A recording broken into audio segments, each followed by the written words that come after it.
जी अस्सलाम वालेकुम स्टूडेंट्स। जी कैसे हैं आप सब? अच्छा जी, चलिए जी, अब हमारा इस्लामियात का लेक्चर है और हम चलते हैं अपने लेक्चर्स की तरफ। जैसे कि आप जानते हैं कि हमारा ये जो चैप्टर है ये शुरू हो चुका है, नमाज की अहमियत और फजीलत और उसके फजाइल। ठीक है, नमाज की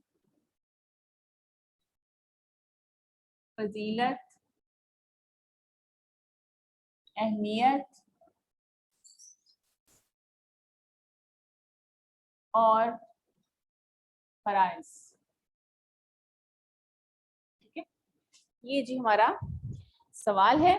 ठीक है, हमारा चैप्टर है और इस चैप्टर में अब जो हमारा सवाल है, सवाल नंबर 3 है। इससे पहले कल जो है हमने सवाल नंबर 2 तफसीली सवाल जो था वो पढ़ा था, जिसमें हमने जिक्र किया था कि फराइज नमाज कौन कौन से होते हैं। ठीक है, हमने उसमें जिक्र किया कि फराइज नमाज में सबसे पहले जो है वो चीज़ क्या आती है, वो तकबीर तहरीमा आती है। फिर हमने जिक्र किया कि उसमें किरात, क़याम और किरात है, फिर रकू है, फिर सजदा है, फिर कादा और तशहद है और फिर आखिर में सलाम है। ठीक है, ये हमने कल जिक्र किया था इन सब चीज़ों का। ये हमारा तफसीली सवाल जो है वो ख़त्म हो गया था। आज तफसीली सवाल नंबर 3 है कि नमाज बेहयाई और बुरे कामों से कैसे रोकती है, इसकी वजाहत करें। सवाल नंबर 3 है, नमाज बेहयाई और बुरी बातों से कैसे रोकती है। ठीक है, नमाज बेहयाई और बुरी बातों से कैसे रोकती है, इसकी हमने वजाहत करनी है। ठीक है, अब कुरान मजीद में इरशाद है कि और नमाज कायम करो, यकीनन नमाज बेहयाई और बुरी बातों से रोकती है। सबसे पहले तो आपने ये कुरान पाक की जो आयत है इसका तर्जुमा आपने यहाँ पर लिखना है कि बेशक, पहले कहा कि और नमाज कायम करो, बेशक नमाज बेहयाई और बुरी बातों से रोकती है। इसके बाद है कि नमाज पढ़ने से इंसान रूहानी और जिस्मानी गंदगी और गलाजतों से महफूज रहता है। ठीक है, सबसे पहले है रूहानी और जिस्मानी मुलाजतों से हिफाजत। ये किसके जरिए होती है? नमाज पढ़ने के जरिए होती है कि रूहानी और जिस्मानी गिलाजतों से हिफाजत। इसका मतलब क्या है? देखिए, रूहानी और जिस्मानी, सबसे पहले तो हम जिस्मानी की बात पे आ जाते हैं कि जिस्मानी कैसे होंगी। एक इंसान वुजू करता है नमाज पढ़ने के लिए, उसके जिस्म को, उसके लिबास को हर सूरत में पाक होना चाहिए। अब जानते हैं ना कि शरायत नमाज में से है पहले हमारा जिस्म पाक हो, हमारा लिबास पाक हो, फिर उसके बाद हम पाक होने के बावजूद वुजू करते हैं। तो इस तरीके से हम जिस्मानी लिहाज से हर किस्म की गलाजत से, गंदगी से पाक हो जाते हैं। हमारा जिस्म पाक साफ हो जाता है, उस पर किसी किस्म का कोई जो है वो गलाजत या नजासत नहीं होती। और रूहानी क्या होती है कि जब इंसान नमाज के लिए अपने आप को तैयार कर लेता है, नमाज पढ़ने का सोच लेता है और अपने 5 वक्त अपने रब को याद करता है दिन में, तो उसका ये असर जरूर होता है कि उसके जहन में हमेशा ये रहता है कि मैंने अपने रब के सामने हाजिर होना है। अगर मैं कोई गलत काम करूंगा, अगर मैं कोई गुनाह करूंगा, तो मैं अपने रब के सामने कैसे हाजिर होऊंगा। इसलिए नमाज जो है इंसान को रूहानी गलास्तों से भी दूर रखती है। जब हम 5 वक्त नमाज पढ़ेंगे, कल हमने सवाल किया था कि नमाज, हाँ जी बेटा, आज फिर क्या ख्याल है कि जो लोग कल कह रहे थे कि नमाज थोड़ी थोड़ी पढ़ते हैं, उन्होंने कल पूरी नमाजें पढ़ी बाकी या नहीं पढ़ी? अच्छा चलें, कि मैं बाद में दोबारा पूछ लूंगी, आप सोच लीजिएगा पढ़ी या नहीं पढ़ी। ठीक है, अच्छा तो जब इंसान 5 वक्त अपने रब के सामने झुकता है, उसके सामने जो सजदा रेज होता है, दुआ करता है, नमाज पढ़ता है, उसका फायदा ये होता है कि 5 वक्त नमाज पढ़ने के बाद इंसान जो है वो कम से कम उसके अंदर ये ख्याल जरूर आ जाता है कि अब मैं अपने रब के सामने झुक गया हूँ, तो मैं कम से कम कोई ऐसा काम ना करूँ जो मेरे परवरदिगार की रजा के खिलाफ हो। इस तरीके से हमारी जो रूहानी बीमारियां हैं, हमारी जो रूहानी गलास्ते हैं, वो भी दूर हो जाती है। ठीक हो गया? तो रूहानी और जिस्मानी गलाजतों से हिफाजत। अच्छा जी, उसके बाद क्या है कि अगला है जी हमारा कि नमाज मुसलमानों में नज़्म व ज़ब्त पैदा करती है। क्या होता है? नज़्म व ज़ब्त। अब मुझे बताएं कि नज़्म व ज़ब्त का मतलब क्या होता है?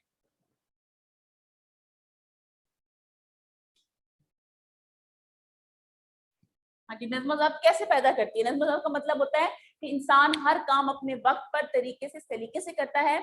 एक इंसान को जो है वो हर चीज को ठीक तरीके से करने की आदत होती है। अब नमाज का इससे क्या ताल्लुक है, हम इसके बारे में बहस करते हैं।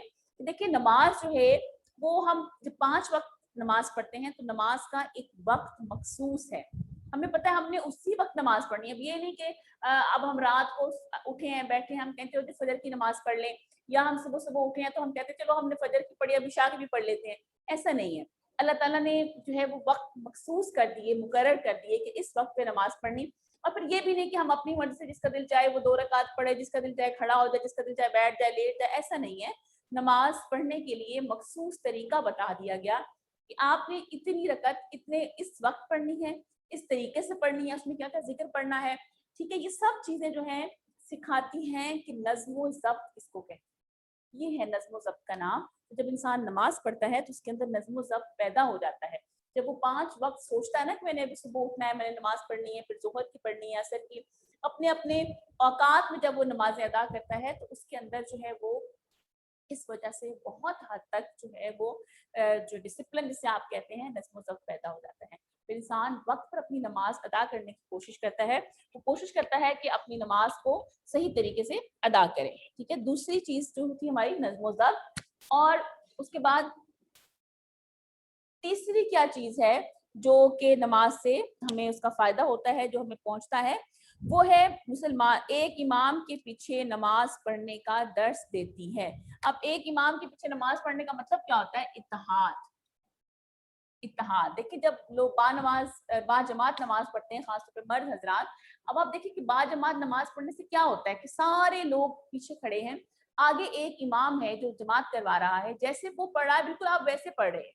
तो ये इस बात का हमें सबक मिलता है कि हमें इत्तेहाद के साथ, इत्तेफाक के साथ कैसे रहना है। ठीक है, तो हम कह सकते हैं कि ये हमें जो है इत्तेहाद का दर्स देती है। ठीक हो गया? फिर उसके बाद है कि अगली चीज क्या है कि हमें आपस में यानी कि बाहमी हमदर्दी, ये किस बात का दर्स देती है? बाहमी हमदर्दी का। बाहमी हमदर्दी किसे कहते हैं? आपस में जो है वो हमदर्दी करना, आपस में एक दूसरे के साथ। अब देखिए कि कैसे बाहमी हमदर्दी होती है। जब नमाज इंसान पढ़ता है, हम लोग इकट्ठे होते हैं, जैसे मैंने इसका पहले भी जिक्र किया था, बाजमात नमाज पढ़ी जाती है, वहाँ सारे मुसलमान इकट्ठे होते हैं, तो एक दूसरे से जब सलाम दुआ होती है, मुलाकात होती है, हाल अहवाल पूछा जाता है, तो उसके बाद क्या होता है कि एक दूसरे के मसाइल जब पता चलते हैं तो इंसान के दिल में एक दूसरे के लिए हमदर्दी पैदा होती है। उस वक्त कोई इंसान सोचता है कि चलिए जी मैं इसका मसला हल कर दूं, कोई कहता है। अब आप जानते हैं ना कि जब नबी करीम सल्लल्लाहु अलैहि वसल्लम के ज़माने में जब आप सल्लल्लाहु अलैहि वसल्लम बैठा करते थे तो नमाज से पहले सारे जो असहाब आया करते थे। जब नमाज जमात हो जाती थी तो जमात के बाद या जमात से पहले जब लोग इकट्ठे होते थे तो एक दूसरे के मसाइल जो है वो बयान किए जाते थे। नबी करीम सल्लल्लाहु अलैहि वसल्लम से जब मसला कोई बयान करता था महफिल में, तो उसका मकसद ये होता था कि जो मुसलमान वहां बैठे हैं उनमें से अगर कोई उसकी मदद कर सकता है तो उसकी मदद जरूर करे। और यूं फिर कोई ना कोई जो है मदद कर दिया करता था, और इस तरीके से ये सिलसिला चलता रहा। और ये हमें अच्छा, आपको नजर नहीं आ रहा सही तरीके से बोर्ड? लिखा तो बड़ा सारा हुआ है, अब मुझे ये समझ नहीं आ रही कि आपको क्यों नहीं आ रहा। चले, मैं दोहरा तो रही हूँ ना, आप साथ साथ सुन लें। ठीक है, कि पहले तो है कि रूहानी और जिस्मानी गिलासतों से हिफाजत। और बाकी बच्चों को भी नजर नहीं आ रहा बोर्ड पे लिखा हुआ कि सिर्फ जारा को नहीं आ रहा? बेटा कोई टाइप करें, हंसा, एमन, कोई, नीरब, कोई बेटा टाइप करें जरा। आप लोगों को भी बोर्ड पे लिखा नजर नहीं आ रहा? आ रही है तो बेटा फिर इसका मतलब है कि आपके कुछ उसमें मसला है बेटा। जारा, आपके अपने कोई उसमें प्रॉब्लम है स्क्रीन में आपके? हाँ जी, बाकी तो सबको आ रहा है। ज़ारा बेटा आप अपनी स्क्रीन देखें, आपकी स्क्रीन में शायद कोई मसला होगा, अगर आप मोबाइल पे ले रही हैं या आप लैपटॉप पे ले रही हैं तो उसमें चेक करें, शायद वहाँ कोई मसला होगा, ठीक है। अच्छा जी, बहरहाल मैं साथ साथ बोल भी रही हूँ, अगर आपको नजर नहीं आ रहा तो आप वो सुन लें जो मैं बता रही हूँ। नज़्म ज़ब्त पैदा करती है इत्तेहाद और बाहमी इत्तफाकी। फिर क्या होता था कि नबी करीम सल्लल्लाहु अलैहि वसल्लम जो है वो कोशिश करते थे कि लोग एक दूसरे के मसाइल को हल करने की कोशिश करें, तो इसलिए हम कह सकते हैं कि नमाज जो है वो हमें बाहमी हमदर्दी का सबक देती है, ठीक है। बाहमी हमदर्दी के बाद क्या है, नंबर 5 है मसावात। अब ये देखिए कितनी बड़ी बात है, सारे मुसलमान नमाज पढ़ते हैं, एक ही तरीके से पढ़ते हैं, अल्लाह ताला ने इसमें कोई फर्क नहीं रखा। अब देखिए कि अक्सर आप जानते होंगे हिंदू हैं ना, जो काफिर लोग होते हैं, उनकी इबादत में कुछ उनके तबके बने हुए हैं कि कुछ उनकी बहुत आला नस्ल के हिंदू उनको कहते हैं, कुछ वो कहते हैं कि ये नीच जात के हैं, और जिनको वो नीच जात के यानी कि अपने से बहुत कमतर तबका समझते हैं, उनको वो कहते हैं कि जो हमारे मुकद्दस कलमात हैं, जो हमारी इबादत की चीजें हैं, आप उनको वो भी ना सुन लें। और एक वक्त था कि अगर उनमें से कोई हिंदू गलती से वो सुन लेता तो वो सख्त सजा उनको दिया करते थे कि तुम लोग इस काबिल नहीं हो कि हमारी मुकद्दस किताब के अल्फाज सुन सको, और कानों में उनके मतलब कुछ शीशा पिघलाया हुआ या कुछ ऐसी चीजें डाले सजा के तौर पर, उनके कानों में कुछ इस तरह का डाल के उनको तकलीफ दी जाती थी कि आप लोगों ने ये क्यों सुना है। लेकिन इस्लाम इसके बरखिलाफ बहुत खूबसूरत मजहब कि जिसमें नमाज जब पढ़ने की बात की तो उसके लिए कोई शर्त नहीं है, हत्ता कि जब जमात भी होती है, नमाज जमात से पढ़ी जाती है या ईदैन पढ़ी जाती है, कोई भी नमाज जब सारे मुसलमान, उसमें ये शर्त भी नहीं है कि आगे फलां शख्स खड़ा होगा तो पीछे वो खड़ा होगा, अमीर हो गरीब हो छोटा हो जैसा मर्जी हो, ठीक है, उसने एक ही तरीके से नमाज पढ़नी है, उसको जहां जगह मिलेगी वो वहां खड़ा हो जाएगा, इसके लिए कोई शर्त नहीं है।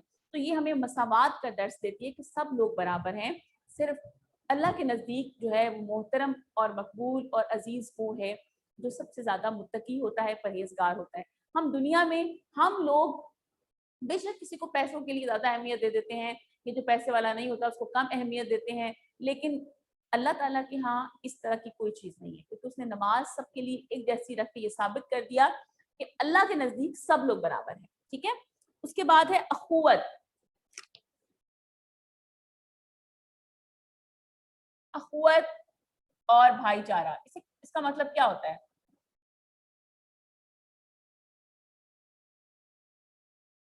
अखुवत और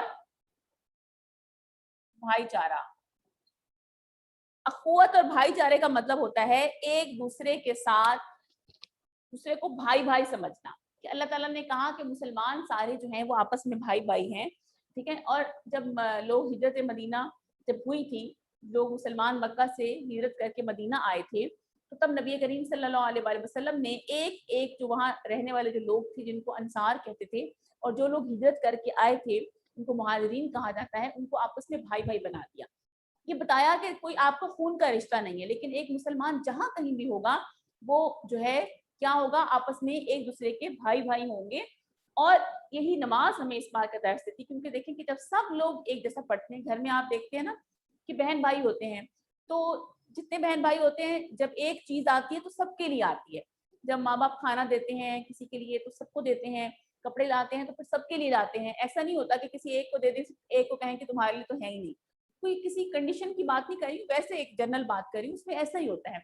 खाना खाते हैं तो सबके लिए होता है, ठीक है। अब सारे बहन भाई जो होते हैं पढ़ते हैं तो सबको स्कूल में दाखिल करवाया जाता है, इसलिए अल्लाह ताला ने ये बता दिया कि सब मुसलमानों के लिए नमाज वाजिब है, का मतलब है सारे आपस में बहन भाई हैं, ठीक है। ये इसलिए हम कहेंगे कि नमाज जो है वो भाईचारे का और अखुवत का दर्स देती है, ठीक है। उसके बाद क्या है, नमाज बदकारी से रोकती है। बदकारी का मतलब क्या होता है, बद कहते हैं बुरे को, और बदकारी का मतलब क्या होता है, बुरे काम, ठीक है।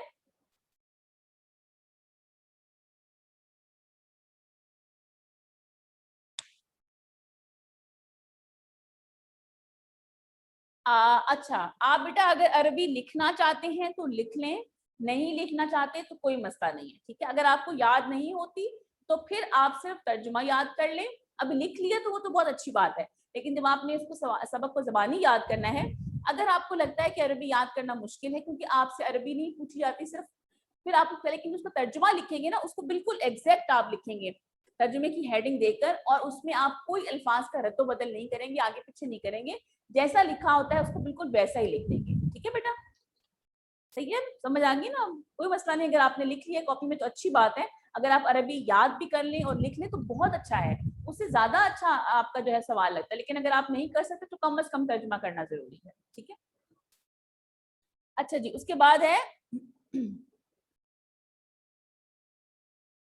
ہم کیا بات کر رہے تھے کہ بدکاری سے روکتی ہے. بدکاری کا مطلب ہوتا ہے برے کام کرنا. جب انسان نماز پڑھتا ہے تو 5 وقت وہ اپنے رب کے حضور سجدہ ریز ہوتا ہے, وضو کرتا ہے, اپنے آپ کو پاک صاف کرتا ہے, صاف لباس پہن کے اپنے اللہ کے حضور حاضر ہوتا ہے. تو پھر 5 مرتبہ یہ سب کچھ کرنے کے بعد انسان کا دل نہیں چاہتا کہ وہ غلط کام کرے. خود بخود اس کے اندر روحانیت پیدا ہو جاتی ہے اور اللہ تعالیٰ کا خاص فضل ہونا شروع ہو جاتا ہے. انسان کا خود بخود دل جو ہے وہ گناہوں سے اچاٹ ہو جاتا ہے. جب انسان اپنے رب کی نماز پڑھنا شروع کر دیتا ہے تو پھر آہستہ آہستہ وہ گناہوں سے دور ہو جاتا ہے. ٹھیک ہے, بدکاری اور گناہوں سے روکتی ہے. نماز اللہ کی خوشنودی کا سبب ہے. ٹھیک ہے, اللہ کی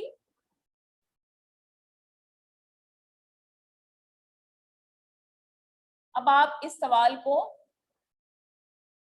یہ جو نوٹس میں آپ کا سوال لکھا ہوا ہے نا, اس میں ایسے ہیڈنگز نہیں بنی ہوئی ہیں, پیراگراف بنا ہوا ہے. لیکن آپ جو ہے اسی طریقے سے ہیڈنگز بنا کر خود بھی لکھ سکتے ہیں کہ لکھیں وہی سب کچھ جو اس میں دیا ہوا ہے, اس کی ہیڈنگز بنا لیں جیسے میں نے آپ کے سامنے بنائی ہیں. یہ آپ خود بنائیں گے, میں اس کی تصویر نہیں بھیجوں گی آپ کو, میں صرف نوٹس والے کی تصویر بھیجوں گی تاکہ آپ تھوڑا سا خود بھی کام کریں کہ آپ اس سے دیکھیں جیسے میں نے ہیڈنگز بنائی ہیں ایسے آپ جو ہے وہاں پر خود سے ہیڈنگز بنائیں. اور پھر ہر ہیڈنگ کے اندر بے شک آپ تھوڑا تھوڑا جو ہے وہ لکھ بھی لیں. جیسے اتحاد ہے اس کے اندر ایک آدھی لائن لکھیں, پھر ان سب میں ایک ایک لائن کم از کم ایک سطر آپ ضرور لکھیں. ٹھیک ہے, اب کیا ہم نے لکھا کہ نماز جو ہے وہ اللہ کی خوشنودی کا سبب ہے. ظاہر سی بات ہے کہ جب ایک انسان 5 مرتبہ دن میں وضو کرے گا, اپنے آپ کو پاک صاف کر کے اپنے اللہ کے حضور جھکے گا, سجدہ ریز ہوگا, کوئی نماز پڑھے گا, پھر اس سے دعا مانگے گا, تو اللہ تعالیٰ ہم سے خوش ہوگا. کیونکہ ایک انسان کو جب کہہ دیا گیا کہ آپ اس کی نماز پڑھیں, اور نماز میں انسان اپنی عاجزی کا اظہار کرتا ہے, اس بات کا اظہار کرتا ہے کہ وہ اپنے پروردگار کے سامنے کچھ نہیں ہے اور سب کچھ جو ہے وہ اس کا رب ہے, اس کا پروردگار ہے, اور یہ چیز ہمارے اللہ کو بے حد پسند ہے. اس لیے جب انسان اپنے پروردگار کے سامنے جھک جائے گا, اس کے سامنے سجدہ ریز ہو جائے گا, تو یہ چیز اس کو اپنے اللہ کے اور بہت قریب کرتی ہے. ٹھیک ہے, تو اس لیے یہ نماز جو ہے وہ اللہ کی خوشنودی کا سبب ہے. اس کے بعد کیا ہے, نماز دوزخ سے نجات کا سبب ہے. دوزخ سے نجات. اب دیکھیں جب انسان نماز پڑھے گا تو ایک تو اس نے اپنے فرائض ادا کیے, پھر اس نے غلط کاموں سے اپنے آپ کو روک لیا, وہ گناہوں سے بچ گیا, لیکن سب کچھ ہو گیا, ظاہر سی بات اس کا نتیجہ یہ نکلے گا کہ اللہ تعالیٰ اس کو جہنم سے نجات دے گا اور اس کو جنت میں جگہ دے گا. ٹھیک ہے, اس کے بعد کیا ہے کہ نماز جنت میں داخلے کا ذریعہ ہے اور مومن کی پہچان ہے. جنت تو جہنم کے ساتھ ہی ہو گئی, اس کے بعد ہوگا مومن کی پہچان.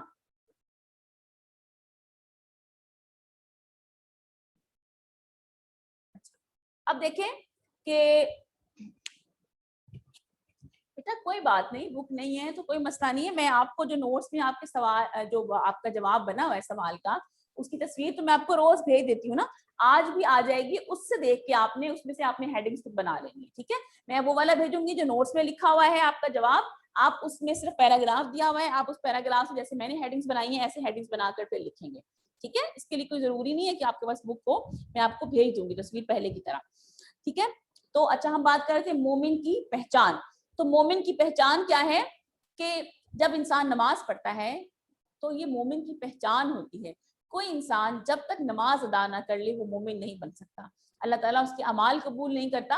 دیکھیں کہ ایک چھوٹی سی بات, صرف دن میں 5 مرتبہ ہم نے شکر ادا کرنا ہوتا ہے, اگر انسان ایک اپنے اللہ کے لیے صرف اتنا سا کام نہ کر سکے تو پھر وہ مومن یا صحیح معنوں میں سچا مسلمان کہلانے کا حقدار نہیں ہوتا. اور انسان کے جو تمام اعمال ہیں وہ بھی تب قبول ہوں گے جب اپنے پروردگار کے سامنے جھکے گا, نماز پڑھے گا. سب سے پہلا سوال اس میں اعمال میں جو سب سے پہلا سوال ہوتا ہے وہ نماز کا ہوگا, اور اگر نماز قبول نہیں ہوئی تو سمجھے کہ باقی تمام اعمال بھی رد ہو گئے. اس لیے نماز جو ہے اس کو 5 وقت ادا کرنا بہت ضروری ہے. اس کو بہت دل سے خوش دلی کے ساتھ اور خوشی سے ادا کریں. یہ مت سوچا کریں کہ بس بوجھ سمجھ کے نہیں, خوشی سمجھ کے, اللہ سے محبت سمجھ کے نماز ادا کریں اور کوشش کریں کہ اول وقت میں نماز ادا کریں. ٹھیک ہو گیا میرا بیٹا؟ تو یہ ہم نے آج جو ہے اپنا سوال مکمل کر لیا. سوال نمبر 3 تھا کہ نماز بے حیائی اور برے کاموں سے کیسے روکتی ہے, اس کی وضاحت کریں. سب سے پہلے ہم نے قرآن مجید کا ایک ارشاد لکھنا ہے کہ اور نماز قائم کرو, یقیناً نماز بے حیائی اور برے کاموں سے روکتی ہے. پھر اس کے بعد ہم نے جو ہے وہ اس کی اس طریقے سے جو ہیڈنگز بنانی ہے کہ پہلا ہے روحانی اور جسمانی غلاظتوں سے حفاظت ہے, پھر نظم و ضبط پیدا کرتی ہے, پھر اتحاد کا باعث ہے, باہمی ہمدردی, مساوات, اخوت اور بھائی چارہ, پھر بدکاری سے روکتی ہے, اللہ کی خوشنودی کا سبب ہے, دوزخ سے نجات ہے اور مومن کی پہچان ہے. ٹھیک ہے, یہ جو ہے ہمارا کیا ہے, اس کے جو ہم نے ہیڈنگز بنا کر اس میں چھوٹی چھوٹی ایک ایک آپ سطر لکھ دیں, ایک ایک لائن لکھ دیں, جس سے آپ کے جو ہے وہ سوال کی وضاحت ہو جائے گی. ٹھیک ہے, تو یہ ہمارا سوال جو ہے ختم ہو گیا اور اس طریقے سے ہمارا یہ والا چیپٹر بھی آج ختم ہو گیا ہے. انشاءاللہ ہم کل جو ہے اس سے اگلا سبق نماز جنازہ جو ہے وہ شروع کریں گے. اور اب مجھے بیٹا کوئی سوال ہے اگر, ویسے تو آپ کے ساتھ ساتھ میں نے سوالات کے جوابات دے دیے ہیں, لیکن پھر بھی اگر کوئی اس حوالے سے, اس لیکچر کے حوالے سے کوئی اور سوال ہے تو وہ پوچھ لیجیے گا. ہیڈنگز بنانے میں پریشان نہیں ہونا, آپ نے دیکھ بھی لیا ہے, جو میں آپ کو تصویر بھیجوں گی آپ کے جواب کی, اس سے بس آپ نے دیکھنا ہے, اور بہت مشکل نہیں ہے, بہت آسان ہے. وہاں سے دیکھیں گے آپ, اور جو لفظ لکھے ہوئے ہیں یہ سارے یہی ہیں, آپ جب دیکھیں گے تو آپ کو دوبارہ سے یاد آ جائے گا. آپ اس کو تھوڑا بہت چینج کر سکتے ہیں, ضروری نہیں کہ جیسے میں نے بنایا آپ وہی بنائیں. ٹھیک ہے, انمیوٹ می کون ہے؟ ایمن ہے, آپ نے بول کے بتانا ہے. اچھا جی, چلیں جی, آپ کی خواہش پر ہم آپ کو انمیوٹ کر دیتے ہیں. چلیں جی, 1 منٹ, ایمن کو جی انمیوٹ کر دیتے ہیں. ہاں جی ٹیچر, جی بتائیں. یہ جو پورا پیراگراف ہے اس کی ہم نے ہیڈنگز بنا کے اگر لکھیں گے تو اس میں تھوڑی تھوڑی لائنز لکھنی ہے یا سارا کچھ لکھنا ہے؟ آپ یہ ساری ہیڈنگز بنائیں گے نا اور تھوڑا تھوڑا لکھ لیں گے بس. ٹھیک ہے, جیسے میں نے لکھا نا نظم و ضبط, تو آپ لکھیں گے کہ نماز جو ہے وہ لوگوں میں نظم و ضبط پیدا کرتی ہے. روحانی اور جسمانی غلاظتوں سے حفاظت کا مطلب ہے کہ جب انسان نماز پڑھنے کے لیے کھڑا ہوتا ہے تو اس کی لباس پاک ہوتا ہے, ساتھ ہی ساتھ اس کی جو ہے وہ گناہوں سے بھی باز رہتا ہے, اس لیے وہ غلاظتوں سے اس کو حفاظت ملتی ہے. اس سے تھوڑا تھوڑا کر کے نا ہر آپ نے اس کے ساتھ لکھنا ہے. ٹھیک ہے, ٹھیک ہو گیا ایمن؟ اور کوئی بات بیٹا سمجھ آ گئی؟ جی ایمن بیٹا سمجھ آ گئی؟